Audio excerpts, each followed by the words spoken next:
Hello everyone, good morning friends. आज हम English pedagogy का डे 2 है। ठीक है, ये सीटेट 2024 के लिए, दिसंबर 2024 के लिए एक सीरीज मैंने कंटिन्यू की है। लास्ट ईयर भी की थी, तो बहुत ज़्यादा आप सभी के लिए फ्रूटफुल थी। आप प्लेलिस्ट में देख सकते हो। ठीक है, और डे 1 में हमने लैंग्वेज लर्निंग एंड एक्विजिशन को अच्छे से पढ़ लिया था। एक बार थोड़ा सा रिकॉल कर लेते हैं। एक्विजिशन वो होता है जो हम इजीली एक्वायर कर लेते हैं, है ना, बिना किसी मेहनत के। फॉर एग्जांपल हिंदी मैंने एक्वायर कर ली थी। मैं देख रही थी मेरे परिवार में घर के लोग हिंदी बोल रहे थे, तो हिंदी इजीली एक्वायर कर ली थी।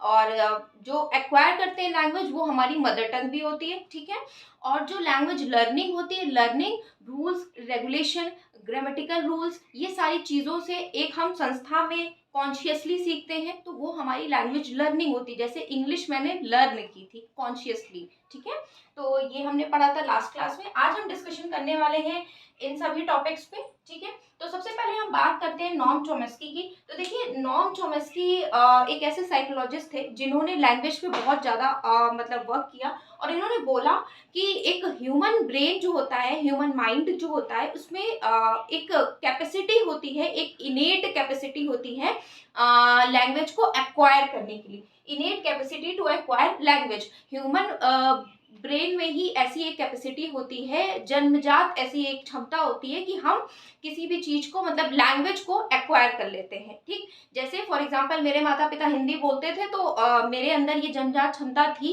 कि मैं धीरे धीरे हिंदी बोलना सीख गई। तो यही इन्होंने बोला था, नॉम चॉम्स्की ने। इन्होंने बोला कि हमारे ब्रेन में ही एक एलईडी होता है, जिसे हम बोलते हैं लैंग्वेज एक्विजिशन डिवाइस। ठीक है, इन्होंने बोला है कि बच्चा जन्म से लेकर के 5 साल तक की उसकी जो एलईडी होती है, जो लैंग्वेज सीखने समझने की क्षमता होती है, बहुत ज़्यादा होती है। आप किसी भी लैंग्वेज में, फॉर एग्जांपल मेरा शिवा है, अभी मैं हिंदी इंग्लिश दोनों यूज़ कर रही हूँ, तो वो फटाफट ग्रैप्स कर ले रहा है। इंग्लिश में मतलब दिस और दैट के भी सेंटेंस बोल लेता है, और कभी कभी इंग्लिश में ही सब कुछ बोलने लगता है। तो क्या होता है कि 5 साल तक बच्चा अच्छे से एक्वायर कर लेता है। सिर्फ और सिर्फ मान लीजिए जैसे यूएस भेज दें तो इंग्लिश ही बोलेगा, हिंदी का तो कोई वहाँ मतलब ही नहीं है। तो एलईडी हमारी लर्निंग कैपेसिटी बहुत ज़्यादा हाई होती है, तो हम लैंग्वेज अच्छे से एक्वायर कर सकते हैं, जैसा हमें परिवेश मिले, जैसा हमें वातावरण मिले, और जैसी हम लर्निंग करें। हेरिडिटी एंड इन्वायरमेंट दोनों का ही गुणनफल होता है, बोल सकते हैं, है ना। तो इन्वायरमेंट भी मिलना चाहिए, और हमें सराउंडिंग्स भी मिलनी चाहिए लैंग्वेज को एक्वायर करने के लिए। ठीक है, और हेरिडिटरी तो होता ही है ना।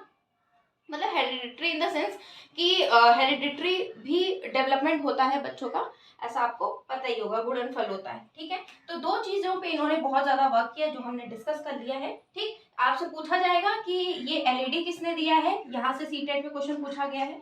ठीक, तो ये आप बता सकते हैं नॉम चॉम्स्की ने दिया है, और तो इनके में ऐसा कुछ है नहीं। ठीक,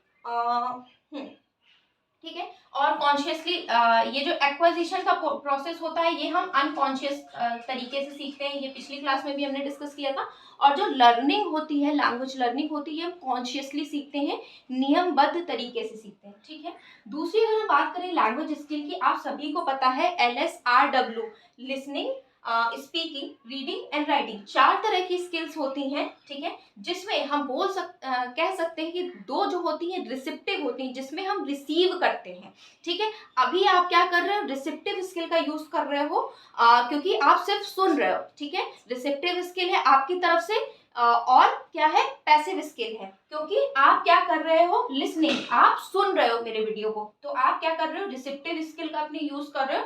और आप पैसिव हो, कोई भी एक्टिव नहीं हो, कोई भी प्रतिक्रिया नहीं दे रहे। ठीक है, सेम चीज है, मान लीजिए आप बोर्ड पे रीड कर रहे हैं, आप बोर्ड पे ये रीड करके कि हाँ मैडम क्या बता रही हैं, तो रीड कर रहे हो, इसमें भी आप एक रिसेप्टिव स्किल, जो इन्फॉर्मेशन है उसे रिसीव कर रहे हो, एंड पैसिवली सीख रहे हो, आप कुछ प्रोड्यूस नहीं कर रहे हो। ठीक है, तो आप ये दोनों स्किल का यूज कर रहे हो। ठीक ना, अगर मैं बात करूं प्रोडक्टिव एक्टिव स्किल की, जो स्पीकिंग है, मैं बोल रही हूँ तो मैं एक्टिव हूँ यहाँ पे।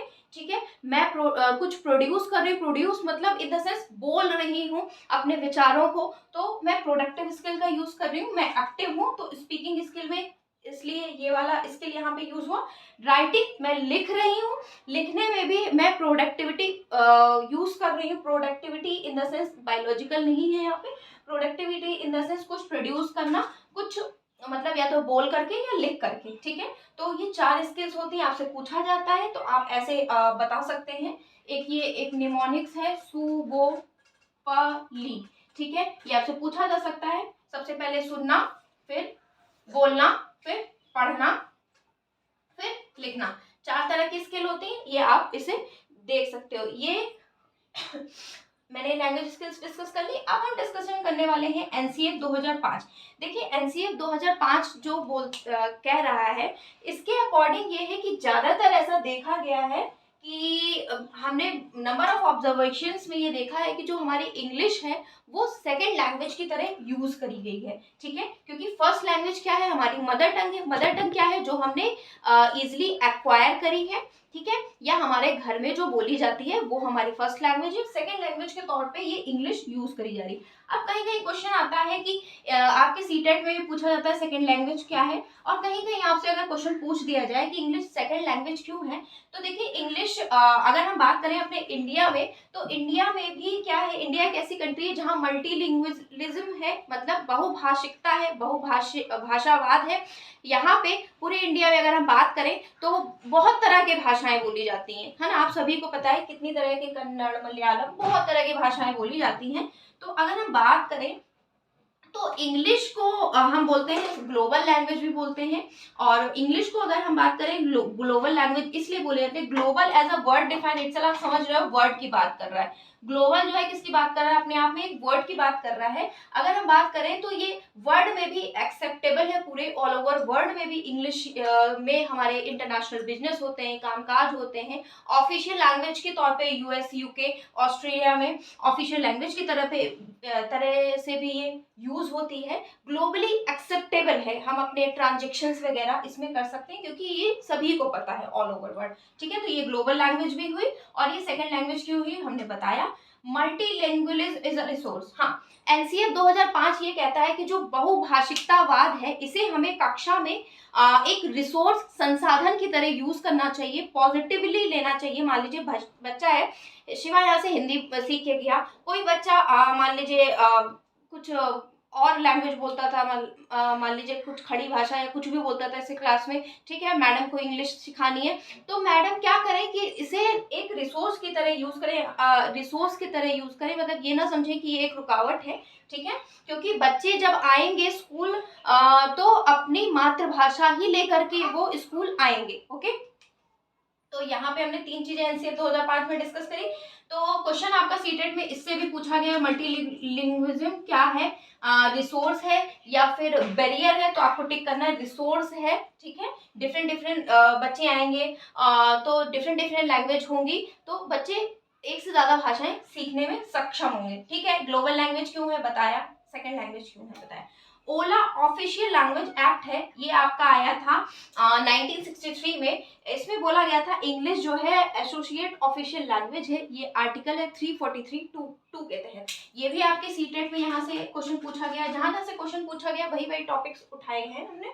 ठीक है, अगर हम बात करें यहाँ पे अपने इंडिया की बात करें तो ऑफिशियल लैंग्वेज हमारी जो है वो क्या है, हिंदी है। किसके अकॉर्डिंग, 343(1) आर्टिकल के अकॉर्डिंग अगर हम बात करें तो ऑफिशियल लैंग्वेज हिंदी है। ठीक है, आई होप हमने इतना डिस्कशन किया है। अगर वीडियो पसंद आए तो कनेक्टेड रहिएगा। सारी इंग्लिश पेडागोजी हम डिस्कस करेंगे, सारे प्रीवियस ईयर जितना मैक्सिमम हो पाएगा, इंग्लिश, हिंदी, पेडागोजी, एसएसटी, और मेरा खुद का भी एक्सपीरियंस है तो मैं आपके साथ शेयर करती रहूँगी। So it was in this video, meet you in my next video, till then bye everyone.